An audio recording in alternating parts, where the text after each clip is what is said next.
The tire light comes on 11 minutes from home. You pull into the station on Ridge and crouch by the front right in a work shirt you meant to wear again tomorrow. The tread looks fine. It always looks fine. The gauge says 26. It should say 35. The air machine is bolted to a concrete island by the trash can. Yellow, sun bleached on the west side, a coin slot, a hose gone gray, a sticker that says $1.00. You feed it $1, nothing. You wait, you press the button again. You hit the side of it with the flat of your hand because that is what men do to machines. The compressor doesn't cough. Your dollar is inside that box, and the box does not care. You go to the window. There's a kid behind the counter, 19 maybe, half watching his phone. You say the air machine ate your dollar. You're not angry. You're reporting it the way you'd report a burnt out light. He shrugs. I don't own it. Some company does. Then he goes back to his phone. You stand there a second longer than the conversation needs. He isn't being rude, he's being accurate. It isn't his machine, it isn't his dollar either. And that's the part that catches. You drive home on a low tire. Somebody owns a yellow box on a concrete island in a town they've never seen. Somebody was asleep while a machine with their name on it took $1 out of your hand and gave you nothing. They weren't there, the box did the work. You've used that station for 2 years. You've walked past that machine 200 times and never once wondered who it belonged to. It was scenery, like the curb. And scenery, it turns out, has an owner, and the owner gets paid. You get home. You sit at the kitchen table with the overhead light on and the rest of the apartment dark, and you open a notebook, $1 a use. You don't know how many uses. Say 6 cars a day, low. That station is busy, but start low, $6. Call it $180 a month. Then you think about what it needs. Electricity, somebody's concrete, so rent or a cut. A repair when it breaks, it's broken right now, and still taking money. It doesn't need a manager, it doesn't need a paycheck, it doesn't call in sick. You write that down and look at it. It doesn't need anything. Then you do the wrong math for a while. You multiply $180 by 100 machines and get a number that tightens your chest. And you sit in it 4 minutes before you notice how stupid it is. You don't know what one costs. You don't know what the station takes. You don't know if 6 a day is right. You have a guess wearing a suit. You scratch it out, just the one machine. What does it cost? Who do you ask? Who has to say yes? The stove clock says 120, then it says 240, 6 pages, 4 of them wrong. You don't care. You're not doing arithmetic. You're taking apart a thing you've looked at 200 times and never seen. Here's what you understand, and it isn't about money. The kid makes his hourly whether the machine works or not. You make your salary whether you're good at your job or not. Both of you are inside the building, trading hours across a counter, and there's a third man and he was never in the building and the building pays him. You go to bed at 3. You tell yourself you're being ridiculous. It's a $1 air pump. Grown men don't lose sleep over a yellow box. It doesn't take. The splinter's in. Somebody owned the machine. That was the whole education. You're up at 6:40. The tire is still low. You drive to work on 26 pounds per square inch because you didn't want to stop at that station again. And you won't notice for years what that meant. The meter on 3rd, the vending machine in the lobby, out of pretzels since March, the ATM with the 3.50 fee, the car wash, the tanning place you've never seen anyone enter. Everyone, somebody's name on a piece of paper collecting your 25. You've spent all of it walking through a town that belongs to people you've never met. So the question isn't whether you can buy an air machine. The question you carry into the meeting at 10 is worse than that. If a box that eats dollars has an owner, what else in your day has one? 3 operators. You leave a voicemail with the first, you leave a voicemail with the second. Neither calls back. Not that week, not ever. The third answers on a Tuesday while you're standing in the parking garage at work. He gives you 12 minutes.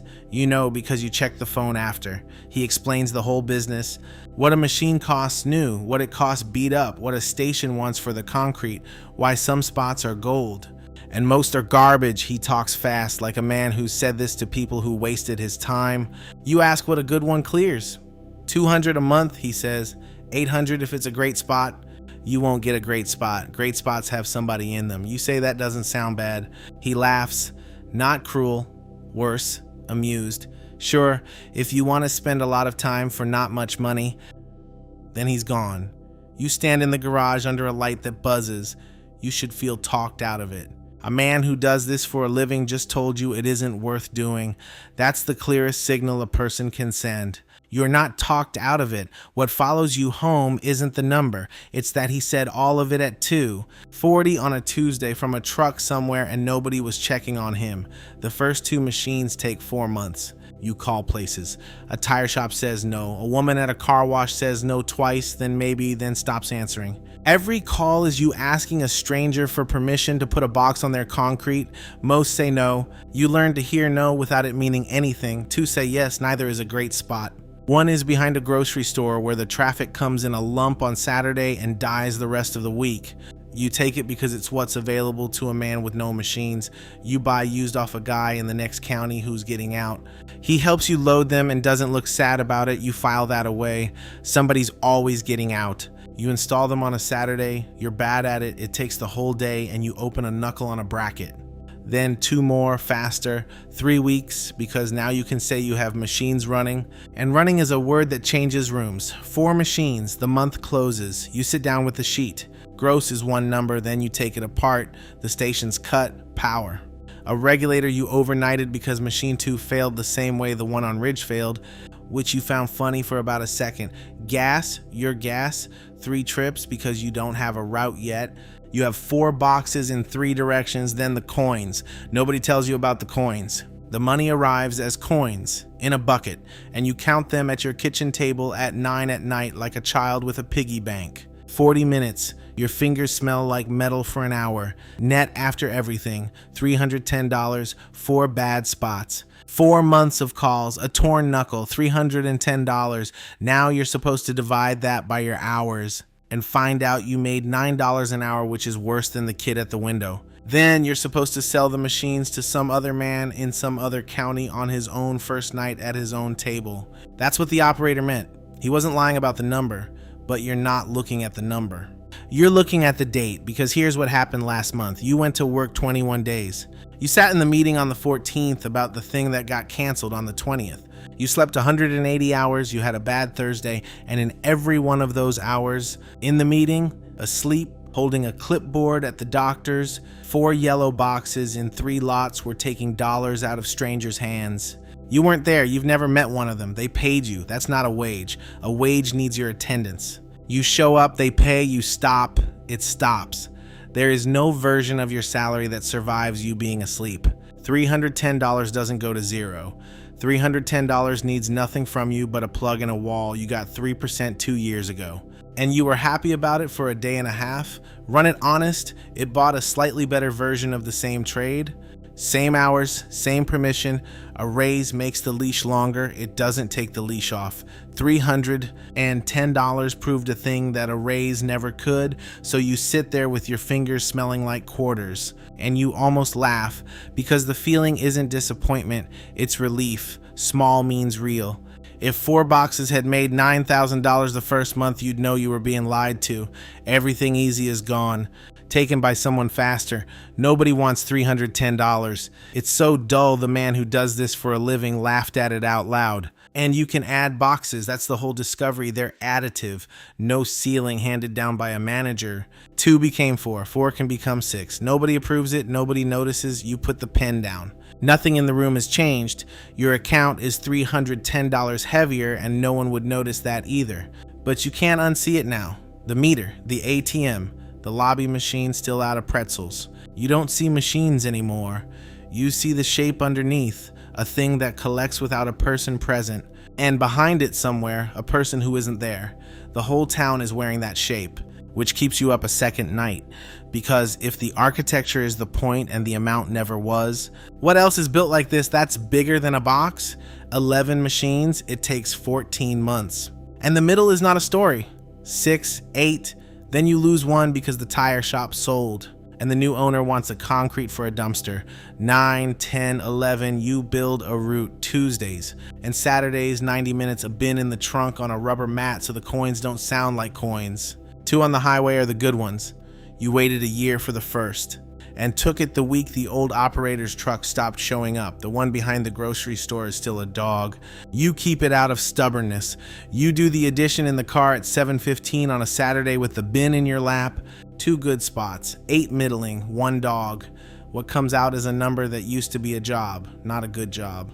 A job, the kind a man gets up at 6 for, drives to, asks permission from, drives home from at 6:30.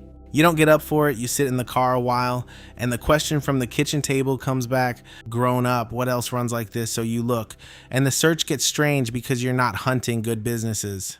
You're hunting businesses nobody mentions, somebody you went to school with launches a coffee thing. There's a logo. There's a story about the beans and a man in a hat holding them. All of it has a reason to be told, which means a reason to be wanted, which means 11 other men with money looking at the same deal on the same Tuesday. Then there's the other list, and every line makes you feel slightly stupid writing it down. Storage. Car washes, parking, laundromats. You go at the laundromat because there's one 4 blocks from your apartment, and you've driven past it for 6 years without once wondering. 3 weeks to get the numbers straight. Operators, a broker who talks an hour because it's a slow month. You in your car outside 2 stores counting who goes in. A small store, 15 to 25 machines, grosses $60,000 to $240,000 a year. Enormous range because location is everything and everyone lies about theirs.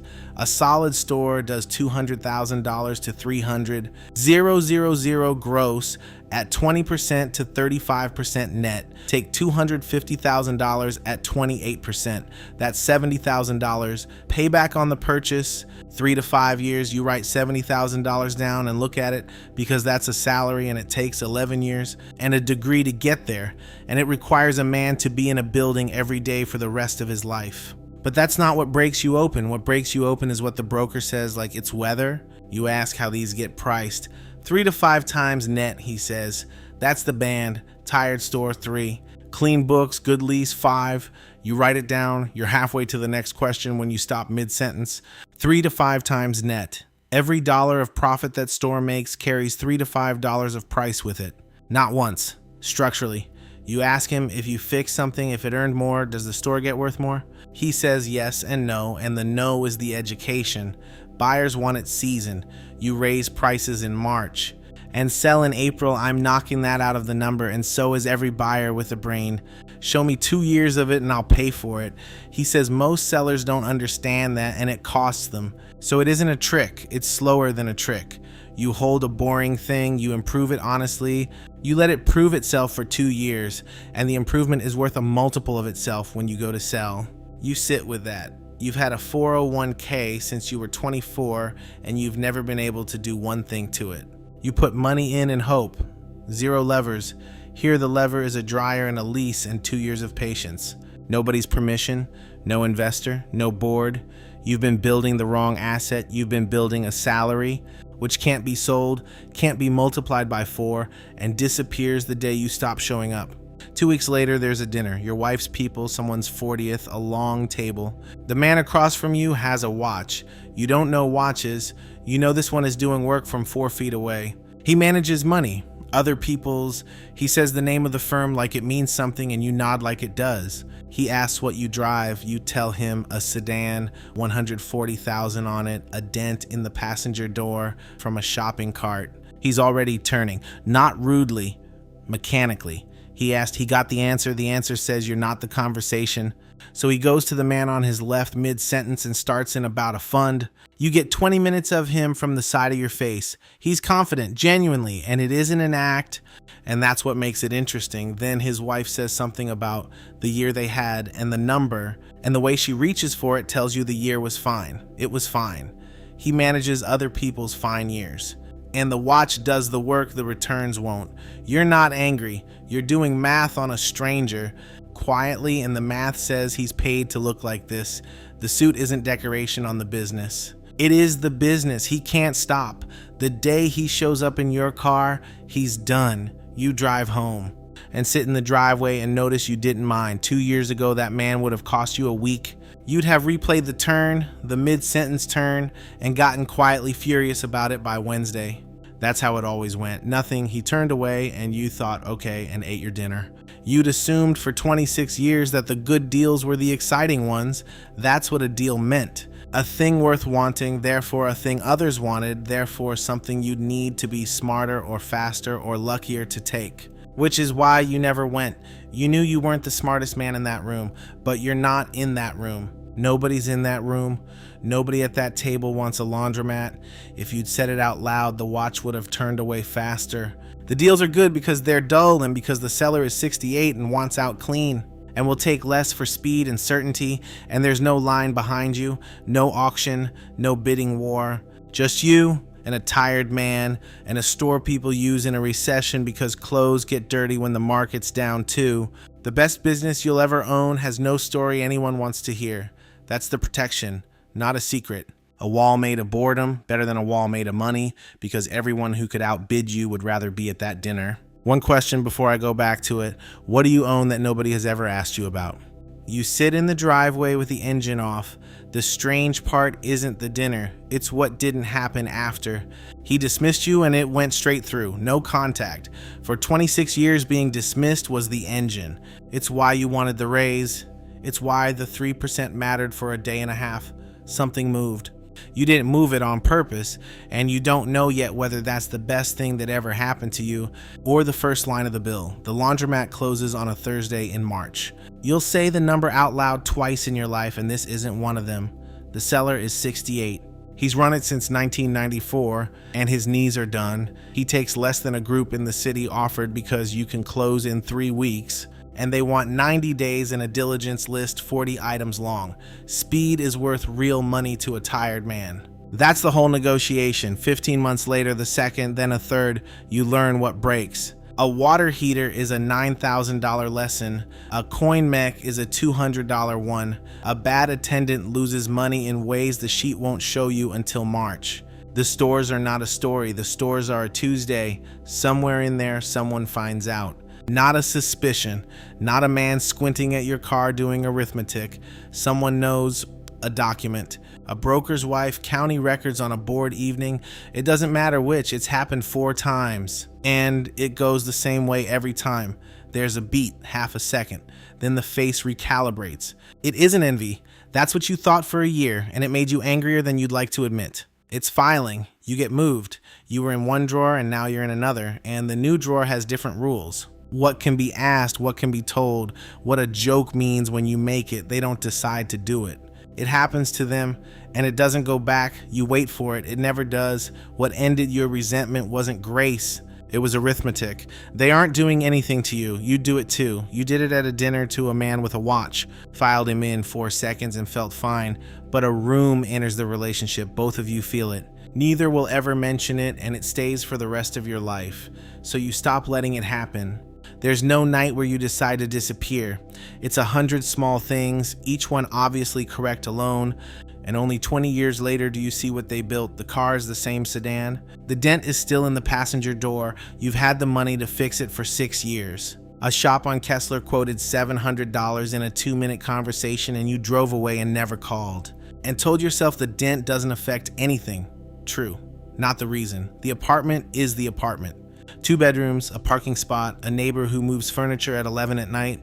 You have stood in a kitchen with an agent talking about the light and felt in your chest the pull of what that house would say about you and driven home and not made the offer. 4 times. The name on the deed isn't yours. It's an LLC.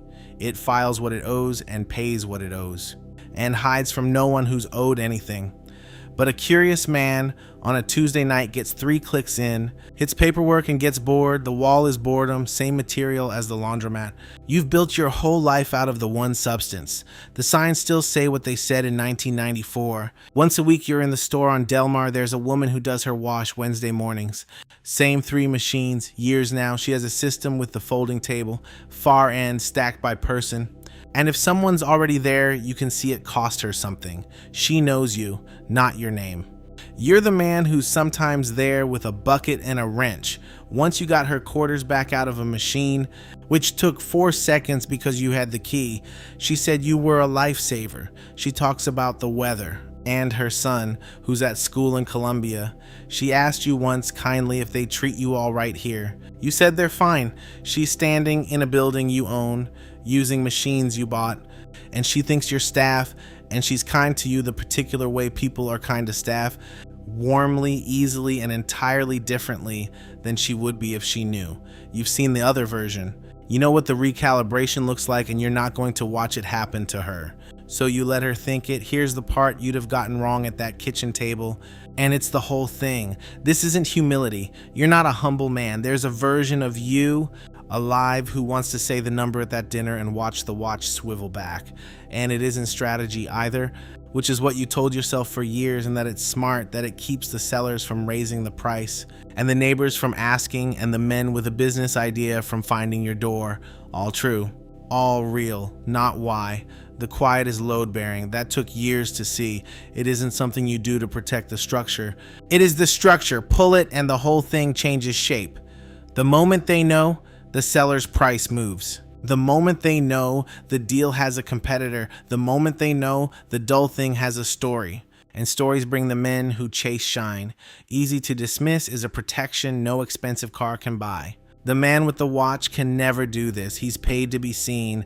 His entire asset is that people can see him. He keeps the watch on and the confidence up and the fine years sounding good forever, because the day he goes quiet, he's finished. You're the opposite animal. Every year you're harder to see. Every year the thing is more permanent. You count it sometimes, the dent, the apartment, the paper that goes nowhere, 4 faces that recalibrated, a woman who thinks you're maintenance.